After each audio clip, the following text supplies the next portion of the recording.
Genetic Analysis in Molecular Biology. In this chapter, we will explore the advantages and disadvantages of using various model organisms in genetic research.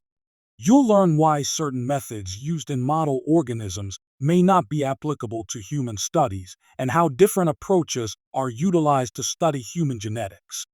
We'll also analyze tools like polymorphisms and genome mapping that enable us to understand human genetic diversity without direct experimentation on humans. Scientific progress often follows a nonlinear path. Mendel was fortunate in choosing pea plants, which happened to have traits located on different chromosomes, making the laws of independent assortment more straightforward. However, other organisms later revealed exceptions to these rules. As a result, researchers have learned that not all organisms are equally practical for studying genetics, especially when comparing prokaryotic models to eukaryotic ones. Three organisms have become foundational in genetic research: Drosophila melanogaster, the fruit fly; Escherichia coli, a bacterial species; and Saccharomyces cerevisiae, commonly known as yeast. Each model has unique attributes that make it suitable for different types of genetic analysis, offering insight into gene function, regulation, and inheritance patterns. In 1908, Thomas Hunt Morgan chose fruit flies to study heredity when mice and rats proved impractical due to their slow reproduction rates, high costs, and large spatial requirements. Fruit flies reproduce year-round, complete a life cycle in about 12 days, and require minimal space. They also have a manageable number of chromosomes, only 4, and their sexes are easily distinguished. This made them ideal for observing inheritance and genetic variation. Morgan's fruit fly experiments revealed chromosomal crossing over during meiosis, producing recombinant chromosomes. This process became invaluable for gene mapping. Today, Drosophila continues to be a major model for studies in epigenetics and gene silencing. The sheer volume of data and research surrounding fruit flies ensures they remain a cornerstone of modern genetics. E. coli is another classic genetic model. All bacterial cells, including E. coli, are surrounded by a membrane and a rigid cell wall made of peptidoglycan. These cells are easy to grow and genetically manipulate. Gram staining distinguishes bacteria into groups based on their cell wall composition, which helps researchers classify and study them effectively. In E. coli research, the normal or functional gene variant is known as the wild type, denoted with a superscript plus sign. Mutated or non-functional genes are marked with a superscript minus. Some mutations only manifest under specific conditions. These are called conditional mutants. Examples include temperature-sensitive mutants and suppressor-sensitive mutations, where a gene's effect can be masked by another gene product, known as a suppressor. Mutants of E. coli are widely used in molecular biology. They help scientists define biological functions, map metabolic pathways, explore gene regulation, and match specific enzymes to their biological roles. Mutants can also reveal how proteins interact and identify targets for antibiotics. In short, they are versatile tools in understanding the molecular mechanisms of life. Yeast, or Saccharomyces cerevisiae, are unicellular eukaryotes that grow well in liquid cultures. They have rapid doubling times, about twice that of E. coli. A haploid yeast cell contains 6 chromosomes and roughly 3.5 times the DNA content of E. coli, yet still has 250 times less DNA than a human cell, making it a manageable but complex model organism for eukaryotic studies. Yeast can exist as both haploid and diploid cells. Haploid mating types, designated as E and alpha, can fuse to form a stable diploid/alpha cell. When these diploid cells are starved of nutrients, they undergo meiosis and produce 4 spores, 2 of each mating type. These spores can grow, divide, and mate again, allowing researchers to study sexual reproduction, gene segregation, and genetic recombination.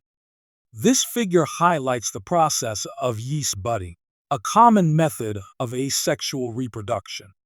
A smaller daughter cell forms from a larger mother cell, and over time it detaches to grow independently.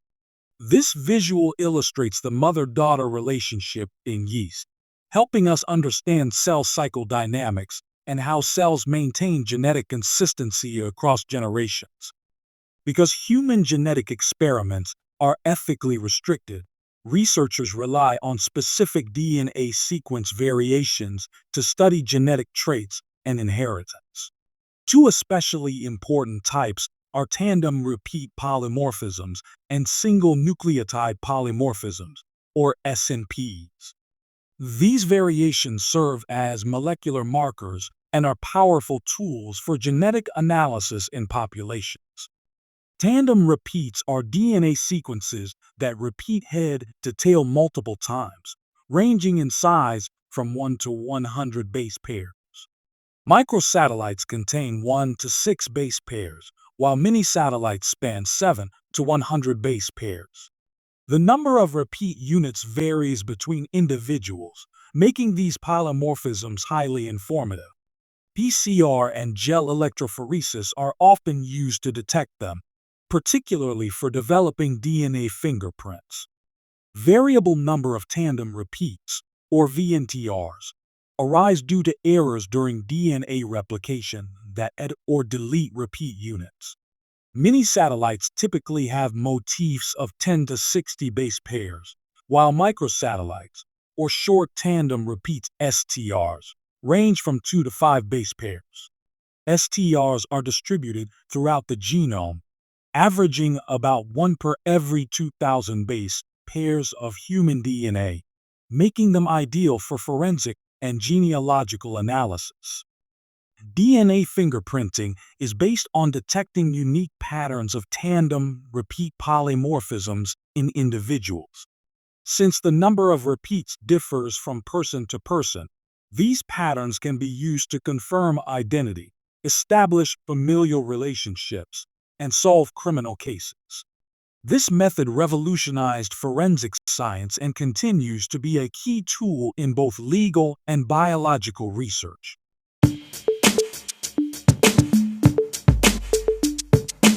Hi, it's Mr. Anderson, and in this podcast I'm going to talk about DNA fingerprinting. We sometimes refer to this as DNA profiling or your genetic fingerprint, and basically it started with this guy, Alec Jeffreys. Basically in his lab he was working with X-ray and looking at DNA, and what he figured out is he could tell a lot about a person by looking at their DNA, quote-unquote, fingerprint. In other words, he could see who they were related to or who they weren't. He could tell paternity, for example. And so he was working at the University of Leicester and basically figured out this whole idea of DNA fingerprinting. This is around 1984. And basically for the next 3 years, all DNA fingerprinting on the planet went through this university. And so eventually it was privatized, and this is everywhere. And it'll probably eventually be replaced by just DNA sequencing all the letters in DNA. But to make it understandable, essentially what we have in a human is we have long linear segments of DNA, but within that we have these genes. And so 99.9% of our DNA in everyone is going to be exactly the same. The genes are going to be the same, but again, you're going to have different copies or alleles of those genes. That's what makes you, you. But if we look into this area in the middle, we used to call this junk DNA, but now we know it's really important in controlling gene expression. We find that there's quite a bit of variability in here, which shouldn't surprise us because the gene makes the protein, and the protein makes the phenotype, and that's really what natural selection is selecting for or against. But this in the middle can go crazy, and so it does. And so an example of one that we use in DNA fingerprinting is something called short tandem repeats. Originally, we started with something called VNTR, variable number tandem repeats, and you'll find in DNA sequencing that you have all kinds of. So we had STRs, we have VNTRs. Before that, we had restriction, fragment length, polymorphisms. And so there's a bunch of different things that we could look at. But we've kind of moved to this idea of these short tandem repeats. They work great. There's quite a bit of variability in individuals. And so what is it? You basically have letters of DNA that repeat over and over and over and over and over and over and over and over. So sometimes, 50 times it repeats. And so what does that look like? Well, if we have these three individuals, we'll call this Mr. Blonde, Mrs. Red, and then Mr. Mustache. And so if we look at these three people, their genes are going to be the same, but these STRs are going to be different. These single or short tandem repeats are going to be different. You can see that Mr. Blonde has more than Mr. Mustache and less than Mrs. Red. And so if I make that a little bit easier to grasp onto, if I count them out and then remove everything else, what we get is variability between all individuals. Everything else was the same, but we see variability in here. And we can cut these sections out using restriction enzymes, and then we can amplify them using polymerase chain reaction, and then we can separate them using gel electrophoresis. So how does that work? Basically, I'll take the DNA and I'll put them in a little well, and so we're looking down on this, and so this is an agarose gel. I could put Mrs. Red's and then Mr. Mustache. I could put those all in DNA. Basically, I would then turn on the voltage. So there's going to be a positive charge here, negative charge up here. DNA is a negative charge, and so it's going to be pulled towards the positive. And so what's going to happen is those little fragments of DNA are going to migrate. And so what does that allow me to do? It allows me to tell the difference between each of these individuals. And so this is their fingerprint. But you can tell that this is a really bad fingerprint because we've got these two are exactly the same here. And so when they really do DNA profiling, what they do is they generally use 13 different sections like this. And then those 13 sections are each going to be highly variable. And so it's a good way to tell who's who. When would we ever want to do this? Forensics is one reason, and then also in maternity, figuring out who's dad. And so let's talk about the murder. There was a murder that was committed. Somebody was brutally murdered by one of these three suspects, so Mr. Blonde, Mrs. Red, or Mr. Mustache. But they left blood at the scene. And so what I can do is I can grab samples of DNA from each of our suspects, and then I could grab the blood itself, and then I could do DNA fingerprinting on them. So before we separate them, you may think to yourself, which of these looks guilty? Who looks like they're capable of murder? And if we separate them then, using that gel, what we can see is that Mr. Blonde is guilty. In other words, his blood matches up with the crime scene. And so what do I mean by matching up? Well, those single or those short tandem repeats, if we look horizontally, are going to be exactly lined up. And if we were to look at Mr. Blonde's son, we'd find more similarities than we would between the others. And so basically that's DNA profiling, DNA fingerprinting. It's much more sophisticated than that, but again, it's kind of on its way out. We'll eventually replace this with DNA sequencing. In the U.S., the FBI has started creating this database of DNA, which is a little scary. And basically what they use are 13 different areas within the chromosome or the genome, and then they're looking at those short tandem repeats in there. Now, why do I say that's a little bit scary? I think you really want to protect your DNA because as we learn more and more about genetics, what's going to be found in your DNA? Well, predisposition to Alzheimer's or breast cancer. Any of these things, which your insurance company would love to get a hold of. And so, and it also doesn't answer the idea of Mr. Blonde. Did he really do it? I mean, did the police frame him and then contaminate the blood? So we don't know that. All it does tell us is if we have two samples of DNA, the odds of two people having the same DNA fingerprint are astronomical, unless they're identical twins, but I digress. And I hope that's helpful. SNPs can sometimes alter recognition sites for restriction enzymes. When this happens, it results in restriction fragment length polymorphisms, or RFLPs, fragments of DNA that vary in length due to the presence or absence of a restriction site. These are used in diagnosing inherited conditions like sickle cell anemia. Another method is the amplified fragment length polymorphism, or AFLP technique, which combines restriction enzymes with PCR amplification. Unlike RFLPs, AFLPs are scored simply by whether specific bands are present or absent on a gel. One practical use of SNPs is in restriction fragment length polymorphisms, or RFLPs. SNP may create or eliminate a restriction site, leading to DNA fragments of different lengths. This allows scientists to distinguish between alleles based on fragment size, a method used to track specific mutations such as those causing sickle cell anemia. This diagram illustrates the use of RFLPs in identifying sickle cell mutations. A single base substitution in the beta-globin gene eliminates a restriction site. As a result, the DNA fragment from the sickle cell allele is longer compared to the fragment from the normal allele. These fragment patterns can be visualized after gel electrophoresis and used for diagnostic purposes. In 1946, scientists Joshua Lederberg and Edward Tandem demonstrated that Escherichia coli could exchange genetic information through a process called conjugation. In their experiment, two strains of E. coli with different nutritional requirements were mixed. Neither strain could grow alone on minimal media, but when mixed together, a few cells gained the ability to grow, suggesting that genetic recombination had occurred. Conjugation involves two mating types of bacterial cells. The donor, or male, possesses a fertility factor, known as the F plasmid, and is designated F+. The recipient, or female, lacks this plasmid and is called F-. Through a physical connection, the donor transfers genetic material to the recipient. This figure shows the process of bacterial conjugation. The donor cell extends a pilus, a bridge-like appendage, that attaches to the recipient. Through this pilus, a copy of the F plasmid is transferred from the donor to the recipient, enabling the recipient to also become a donor. Conjugation unfolds in four major steps. First, the donor cell forms a pilus that attaches to the recipient cell. Second, a single strand break occurs at the origin of transfer, or orit, on the F plasmid. Third, one strand of the plasmid DNA is transferred to the recipient through rolling circle replication.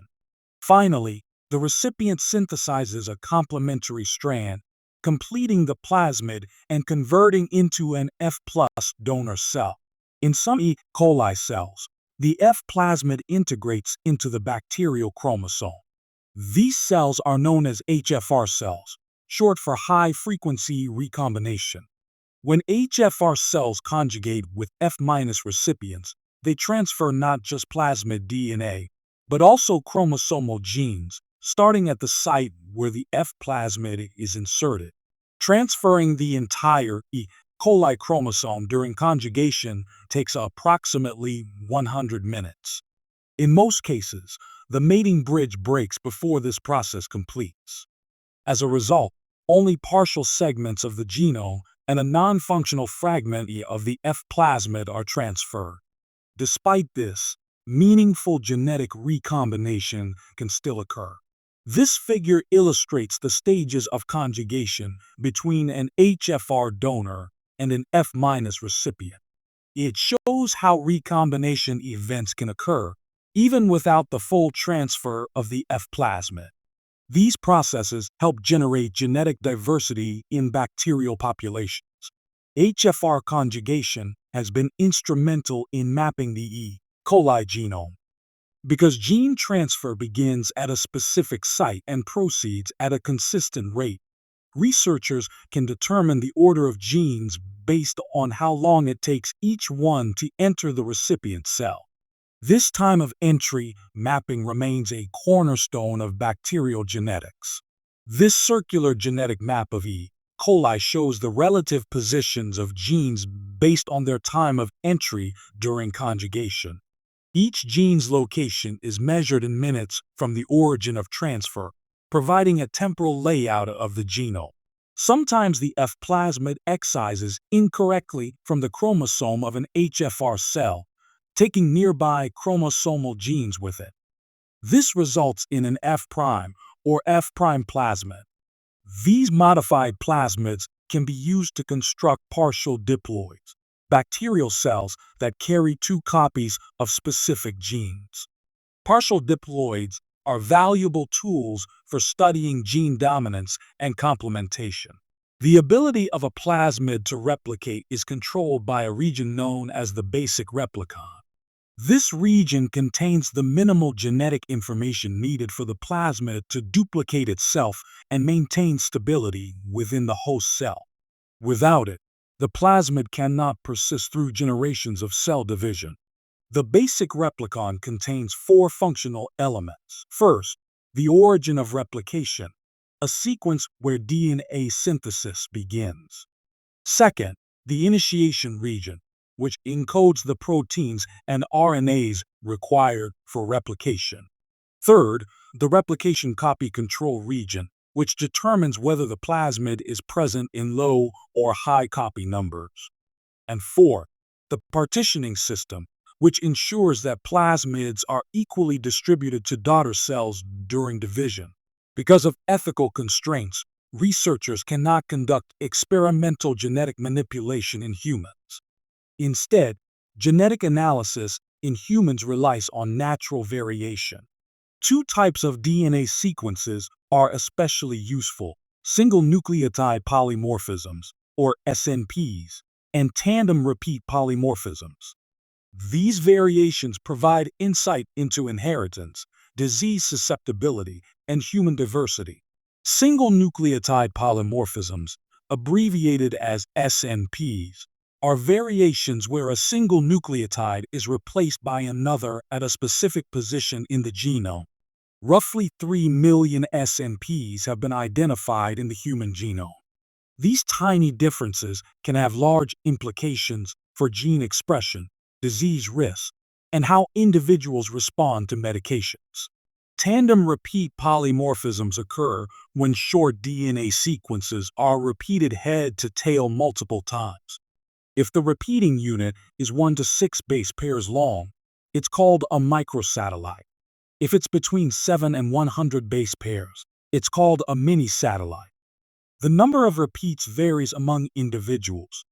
These polymorphisms can be amplified using PCR and analyzed by gel electrophoresis, and are widely used in DNA fingerprinting and forensic identification. SNPs can sometimes create or eliminate restriction sites in DNA.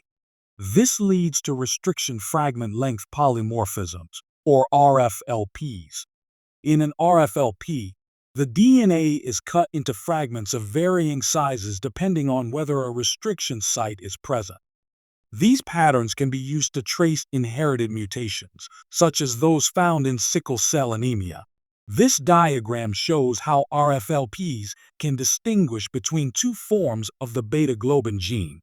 The normal allele contains a restriction site that produces 2 fragments after digestion. The sickle cell allele lacks this site, resulting in 1 longer fragment. This technique provides a simple and reliable way to screen for specific genetic variants using gel electrophoresis.